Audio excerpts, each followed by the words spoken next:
সুপ্রিয় ভাই বোন বন্ধুরা, বৃষ্টির শব্দ তো আপনারা শুনতেই আছেন। তো আমি সাউন্ডটা মিউট করে দিলাম, নাইলে এই শব্দে কিছু শুনতে পারবেন না। মানে কোপা বৃষ্টি যারে কয় এটা হইতে আছে।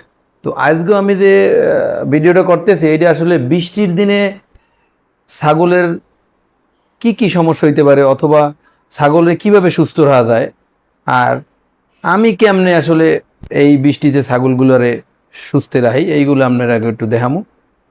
তো প্রথম আমি যে কামটা করতেছি এটা হলো যে আমি কিন্তু ছাগলের ঘর রেগুলার পরিষ্কার করি। এইটা হলো আমার একটা নিয়ম। মানে ঝড় বৃষ্টি বন্যা যাই হোক আমি কর্মই, ঠিক আছে। তো প্রথম কাম হইলো আপনার ওই অভ্যাসটা থাকলে রেগুলার ছাগলের ঘরটা পরিষ্কার রাখবেন। আর যেহেতু আমি মাচা করছি এই কারণে আপনার নিচে টিন দেওয়া আছে, আমার প্রত্যেক দিন আর ওই টিনের ময়লা পরিষ্কার করা লাগে না। আমি হয়তো 7 দিনে একদিন করলেই ইনশাল্লাহ হয়ে যায়। তো এইটা হলো ঘরের কাম করছি। এখন এই যে বাইরে হয় কি, বৃষ্টি যত বেশি হয় আপনার এই বাইরে অত ময়লা আবর্জনা বেশি হয়। স্বাভাবিক, ছাগল তো প্রচুর পায়খানা করে, প্রস্রাব করে। আর আমার এই জায়গা ওই কিছুক্ষণ পর পর পানি আটকে যায়, আবার ছাড়াই দিলে ঠিক হয়ে যায়। এই যে দেখেন, অলরেডি দেখতে পাইতেছেন পানি কিন্তু আটকে গেছে, মুষলধারে বৃষ্টি হইতেছে। তো এর মধ্যে আপনার এই যে দুপুরের খাবার মিলাইতেছি, মনে হইতেছে যে সকাল, আসলে কিন্তু এখন দুপুর বাজে 3:30, ঠিক আছে। তো দুপুরে সাধারণত আমি সাইলেজ দেই ছাগলরে, কিন্তু আজকেও আপনার যে পরিস্থিতি দেখতেছি এইতে আর এই সাইলেজের দিক যায়নি। আর এই জায়গা দিয়ে পানি বাজে, এই পানিটা ছাড়াই দিলে কিছুক্ষণের মধ্যে পানিটা আল্লাহর রহমতে নামিয়ে দেবে। এই কয়েকজন একটু খাড়াই রয়েছে, ওরা নামতে আসে না, ভয় পাইতেছে পানিতে। ছাগল তো একটু পানিতে ভয় পায়, এটাই স্বাভাবিক। তো আমি কয়েকটা জিনিস নিয়ে কথা কমু। এইটা হইলো বর্ষাকালে আসলে ছাগলের মেইন যে প্রবলেমটা হয় এইটা হইলে আপনার পিপিআর, ছাগলের মরণ ব্যাধি। এইটা নিয়ে আমি ভিডিও একটা করছি। তো আল্লাহর ইচ্ছায় আমার এই বর্ষা শুরুর আগেই পিপিআর করানো আসিল। এইটা নিয়ে আমি ইনশাল্লাহ এরকম একটা চিন্তিত না, পিপিআরের ভ্যাকসিন দেওয়া। তো বর্ষা শুরুর হওয়ার আগ মুহূর্তে আপনারা যদি পিপিআর না দেওয়া থাকে আপনাকে ছাগলের, অবশ্যই এটা পিপিআরটা দিয়ে ফেলাইবেন।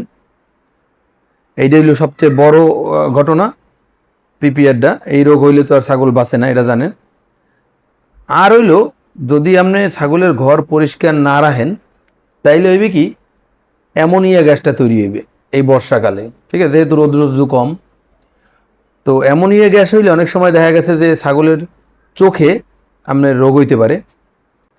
তারপরে এই যেহেতু ঘর অপরিষ্কার যদি থাকে তাইলে এই যে মশা মাছি এগুলো আইয়া আপনার ছাগলরে কামড়াইতে পারে, এইতে চর্মরোগ তৈরি হতে পারে। আর হইল আপনার ঠান্ডা, নিউমোনিয়া, কাশি, জ্বর, এগুলো স্বাভাবিক। বৃষ্টিতে যদি ভেজে ছাগল তাইলে তো রইবেই। আমি এই জায়গা দিয়ে আপনার এই যেখানে ছাগলটা খাইতে আছে এই জায়গাটা টিনের শেড দেওয়া আছে, আপনারা খেয়াল করে দেখবেন দর্শক, এই দেখছেন কিন্তু গায়ে পানি পড়ে না, পানি পড়তেছে দুই পাশে। মানে যে দু টাইম খায় এই দু টাইমে আপনার ওই গায়ে পানি পড়ে না।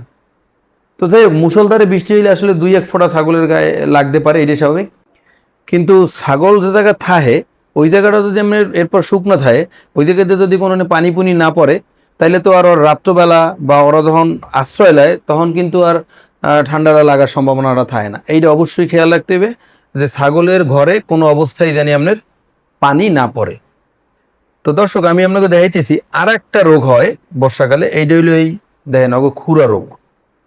হ্যাঁ, এই যে খুরার ভিতরে ঘা হয়ে যায়, আল্লাহ রহমতে আমারগুলো আর হয় নাই, আমার কোনো বছরই হয় না।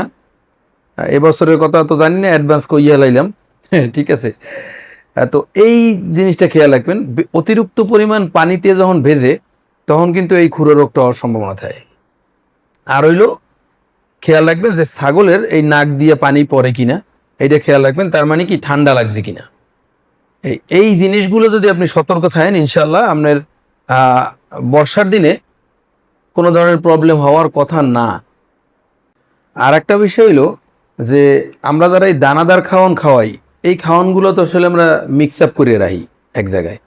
তো অনেক সময় দেখা গেছে যে ওইসব জায়গা দিয়ে, যে জায়গায় রাখি ওইসব জায়গা দিয়ে পানি পড়তেই পারে।